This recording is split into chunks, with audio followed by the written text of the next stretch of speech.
We all have questions regarding our life and the way that it takes. The problem is most of us are too afraid to question God.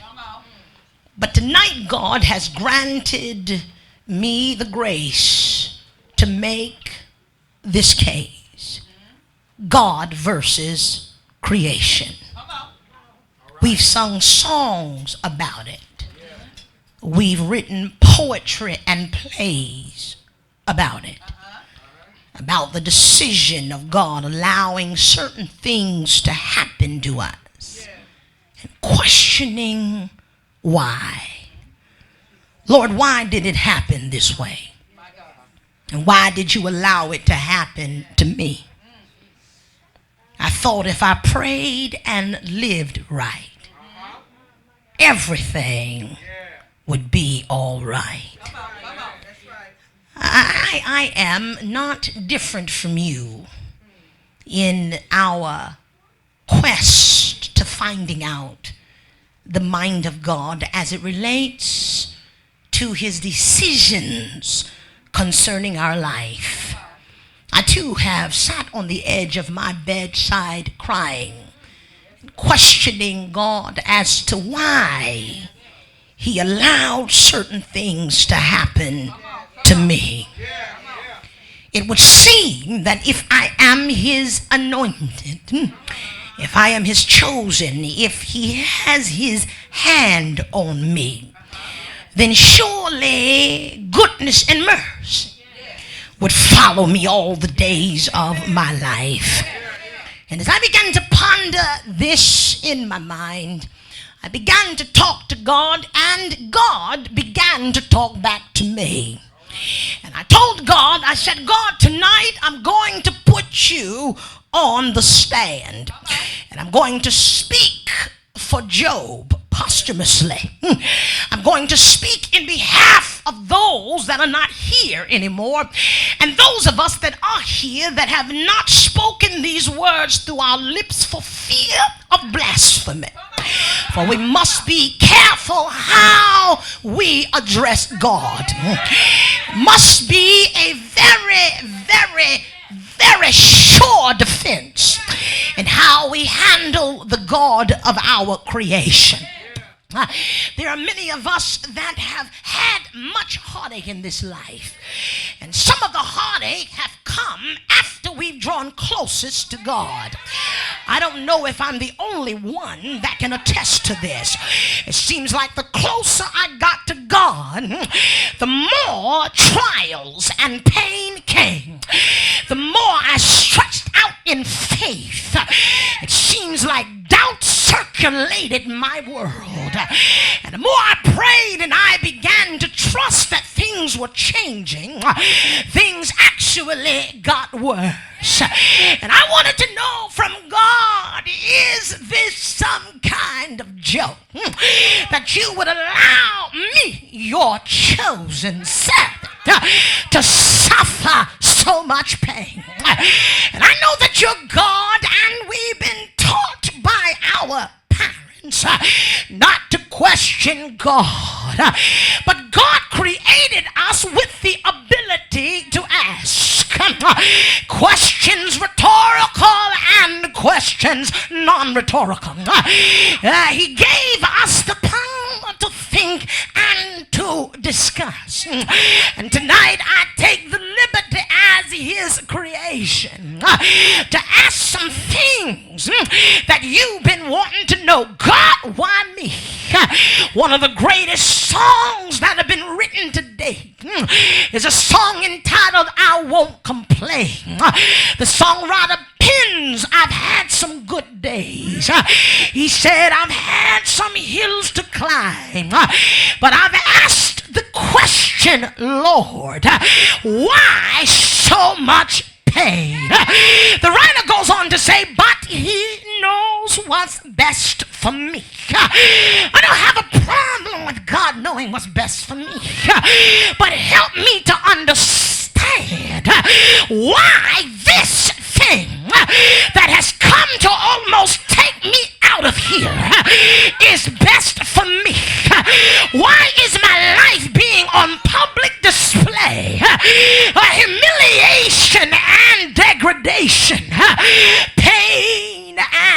heartache. Watch it, Penny. All of these things, one writer said, work together for the better of me. If Sean Pace Rhodes was here, she would tell you tonight, she would declare that if I were in control of my life, I think I'd work things out so much differently.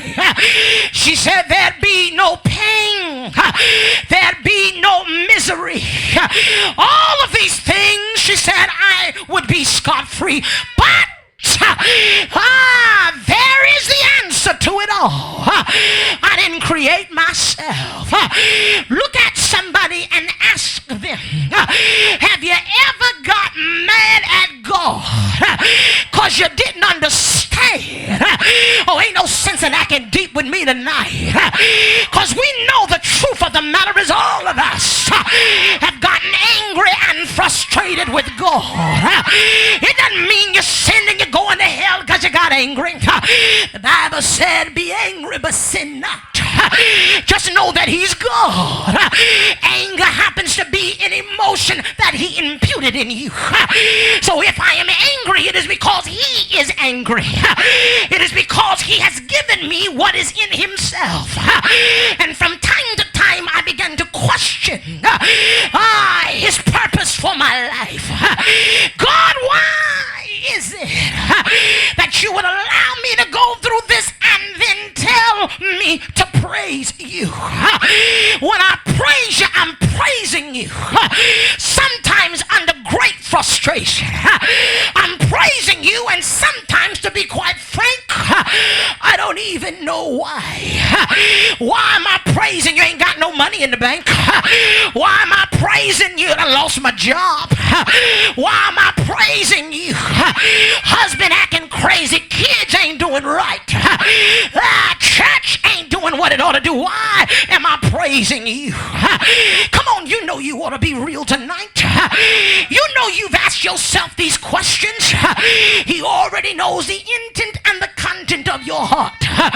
And tonight I have come to practice law in this night court setting, to talk to God, our Creator, and ask him some questions based on Job's dissertation. Job found himself in a place where he could not comprehend, because the Bible said that he was upright, he was a good man, he did everything that was fair and godly in God's sight, and yet God allowed Job to suffer not just one blow. See, God, I could handle it if you just sent one blow, but blow after blow after blow seem like as soon as I get over one thing, here I am dealing with another. The scar from the last wound hadn't totally healed, and here I am still hurting and trying to survive. And Job found himself there. Not only had God afflicted him, it'd be one thing if God afflicted us privately, but God has the tendency to afflict us publicly. Whatever it is he's gonna do, other folks gonna know about it. Lost your car, everybody saw it. Nobody else see nothing else, but when it comes to you, they're able to see everything negative.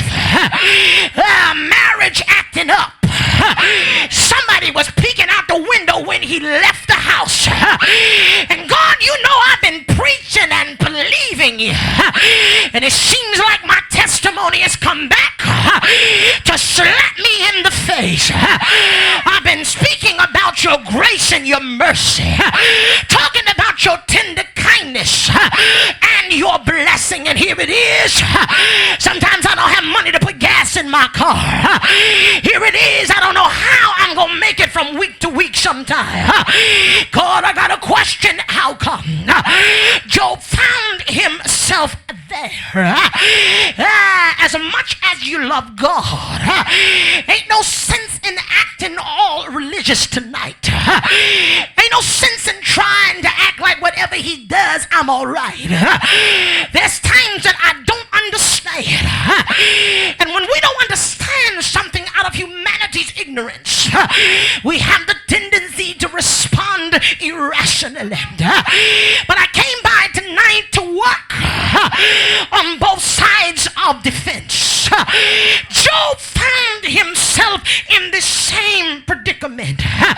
He doesn't understand how it is that God would not only take his family, kill his children, all of them. Some people lose one child, some lose one loved one, but Job lost all his babies. Then on top of that, God had the nerve to allow him to become afflicted in his body, when now the revenue that he was able to produce for his family has been depleted.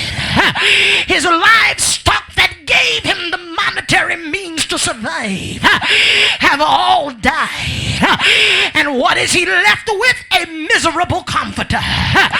You got to understand that when you're going through seasons like this, there are people that, watch this, are comforters, but they're miserable comforters.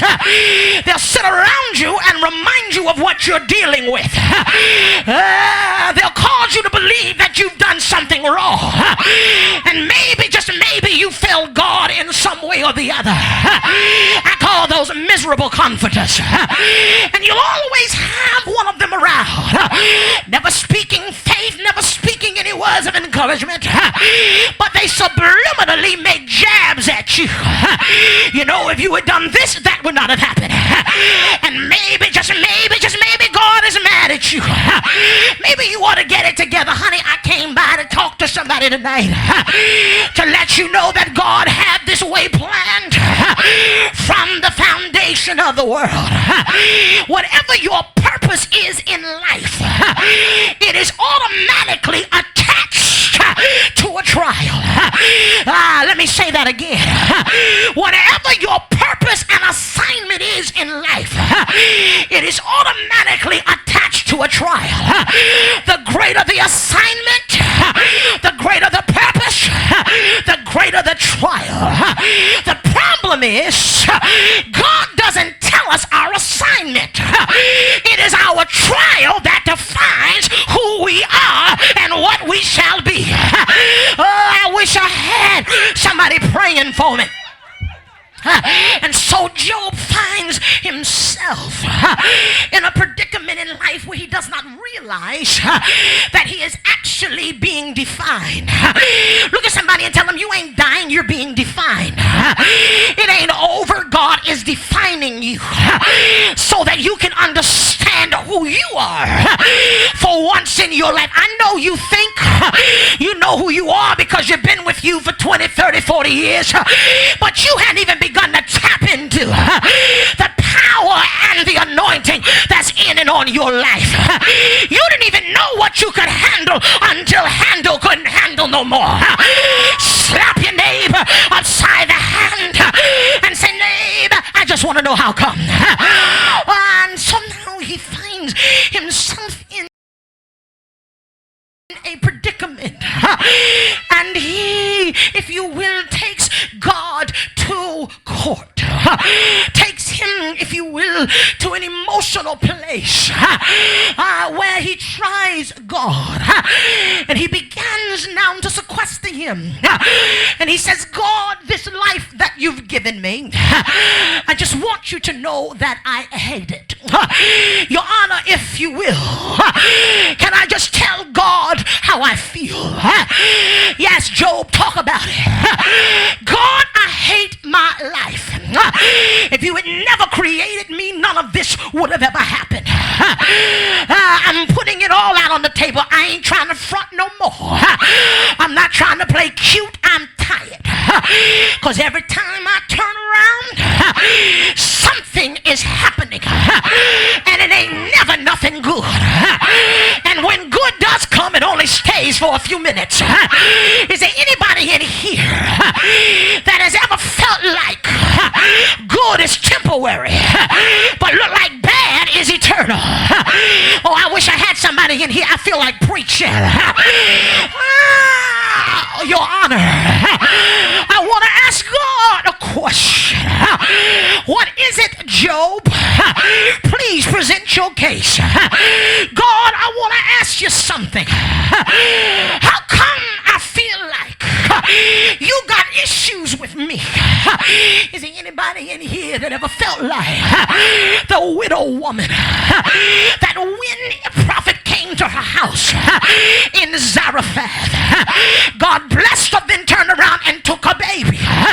She asked the prophet, let me ask you something. Has God sent you here because of something in my past? Turn to somebody and tell them, say, neighbor, you better forgive yourself.